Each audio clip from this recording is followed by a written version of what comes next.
Hello, it's Randi Rhodes. Here's a clip from our show, and go to randyrhodes.com for the whole thing and a podcast. Buy a stinking podcast.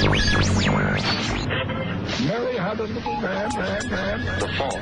We believe that all men are created equal. To the magnificent mosaic that is America. From radio beacon to radio beacon. I have a dream today. Change has come to America. Believe me.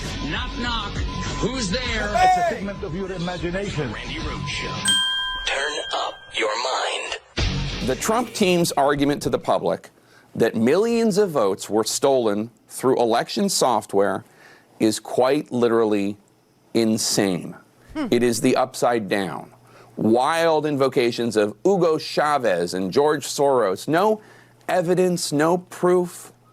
When you look for some of the proof they offer, well, in this affidavit about the alleged fraud in Michigan, an alleged expert claims suspicious activities in Michigan. But he mistakenly provided data from Minnesota. Oh! It's a joke, and it is being treated as such by judges across the nation. Though, to be clear, they're not laughing. A state court judge in Arizona dismissed the lawsuit by the Arizona Republican Party there with prejudice, inviting the Secretary of State of Arizona to apply to have her legal fees paid for. Wow. On Friday, the conservative Republican Georgia Secretary of State certified the election results in that state, awarding President-elect Biden those electoral votes, and the conservative Republican Georgia governor signed the certification. State election officials and judges throughout the country are serving as protectors of our democracy at a time when, frankly, Republican leaders in Washington, D.C. are failing miserably at the job, as are administration officials who have proven willing to degrade themselves to serve the president's brittle spirit instead of the Constitution and the American people. Which brings me to Emily Murphy, the administrator of the General Services Administration, who has so far refused to ascertain that President-elect Biden won, thus delaying the transition process. Her actions could very well hamper the Biden team's ability to deal with the pandemic when they take over.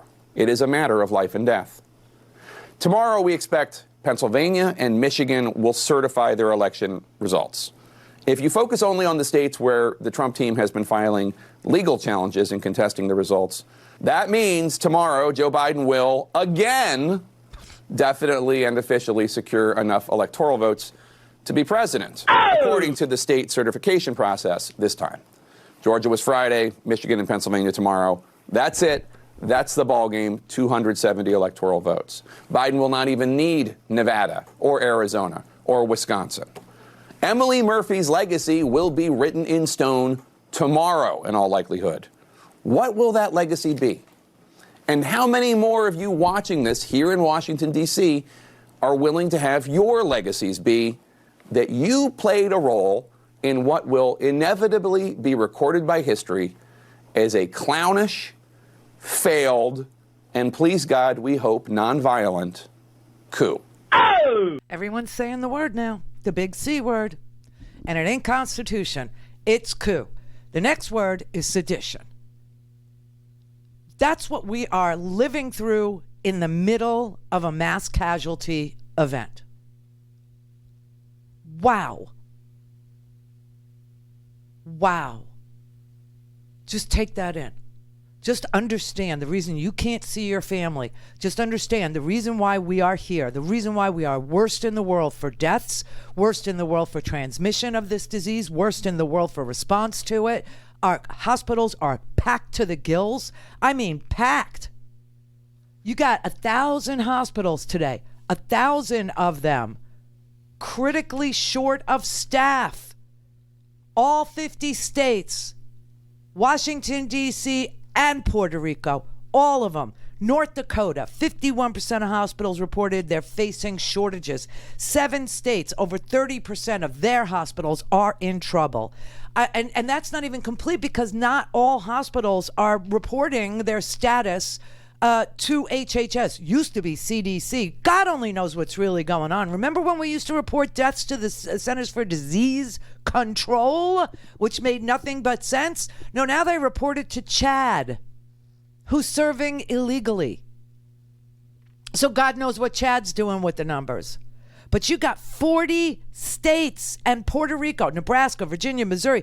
They top the list of the places that are expected to have the biggest upticks and the shortest number of staffers to take care of these excess patients. Arkansas, Colorado, Iowa.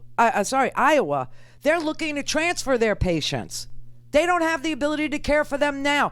This is because this man doesn't give a damn about human life, liberty, the pursuit of happiness, the well-being, the health, the welfare of the American people. He cares about himself. He's playing a game. He's too stupid to be playing at this level, so he will lose. But meanwhile, he's enjoying the play. He's having fun with us, making people wonder if we're going to have a coup. And these lunatic fringe media people, I don't even know what they're talking about anymore. Maybe somebody who's part of Q or something can explain this swill to me. But here's Steve Bannon talking to his audience. Good luck with this, okay? Bannon. He's under indictment for fraud. He defrauded his own audience. Oh my God, for real money. He was arrested on a Chinese billionaire's yacht. Oh my God. Here's what he's telling his people. It makes no sense to me. This is one of the most important times until now to December 14th in American history.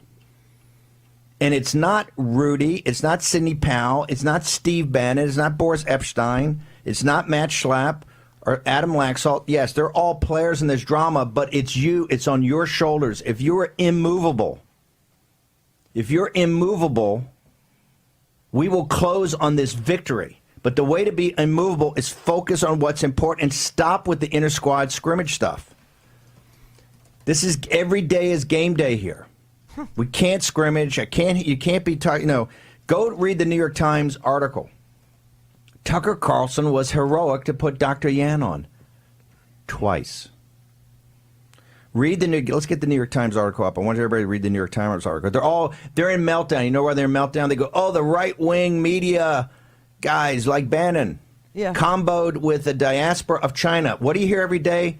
The deplorables and la Beijing,